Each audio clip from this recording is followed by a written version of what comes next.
pekee wa serikali. Mshtakiwa amesema kwa mujibu wa kanuni ya 5 kifungu kidogo cha kwanza kinasema kuwa mahakama inaweza kutoa amri ya ulinzi kwa ajili ya mali zake, lakini lazima jaji ajiridhishe huyu ni shahidi na maisha yake yapo hatarini. Mshtakiwa amesema kwa mujibu wa kanuni ya 5 kifungu kidogo cha kwanza kinasema kuwa mahakama inaweza kutoa amri ya ulinzi kwa ajili ya mali zake, lakini lazima jaji ajiridhishe huyu ni shahidi na maisha yake yapo hatarini. Lissu aliendelea kuhoji kupitia kanuni ya 6 kifungu kidogo cha kwanza kuwa shahidi akiruhusiwa kutoa ushahidi hajulikani na mahakama, mshtakiwa wala majaji, mahakama itatoaje hukumu ya kutoa athiri haki ya mshtakiwa? Aidha, Lissu amesema kama mahakama itakubali shahidi kutolea ushahidi wake bila kuonekana ni kukanyaga katiba ya nchi, kwani hakuna kanuni wala sheria yoyote inayoruhusu mashahidi hao. Baada ya pingamizi hilo, upande wa jamhuri kupitia kwa wakili wake Nasoro Katuga alisema hoja za mshtakiwa zilikuwa nyingi na kuomba majaji na mshtakiwa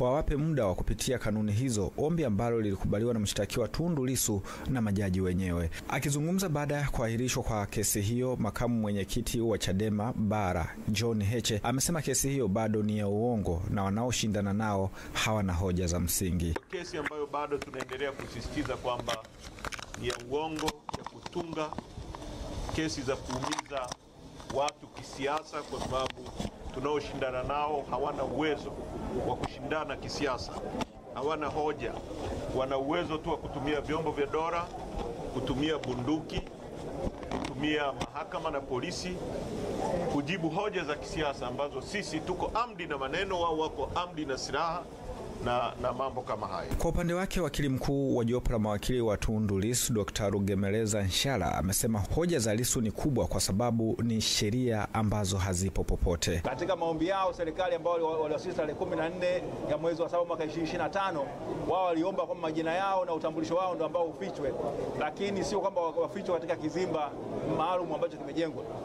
Na sheria iko wazi, ile kanuni ambazo zimetungwa mwaka huu mwezi wa 7 zinasema kwamba inabidi mtu anayetaka kutoa ushahidi kwa kificho, hicho kizimba chake maalum lazima kiwe sawa, kinamwonyesha kwamba asionekane kwa upande wa watu ambao wako mahakamani, lakini aonekane kwa jaji na au hakimu ambaye anasikiliza kesi. Sasa kizimba ambacho kimejengwa hapa mahakamani, hata majaji hawezi kumuona huyo shahidi. Kwa hiyo ni kwamba inakuwa ni mtu hata una uhakika nini kinaendelea. Msingi mkubwa wa jaji kumuona shahidi au mtu anayetoa ushahidi kwa kificho ni kwamba wao waweze kujua ni nani na waweze kuhakikisha kwamba jeje anavokaa pale mahakamani kuaminika kwake kunakuwa kukoje.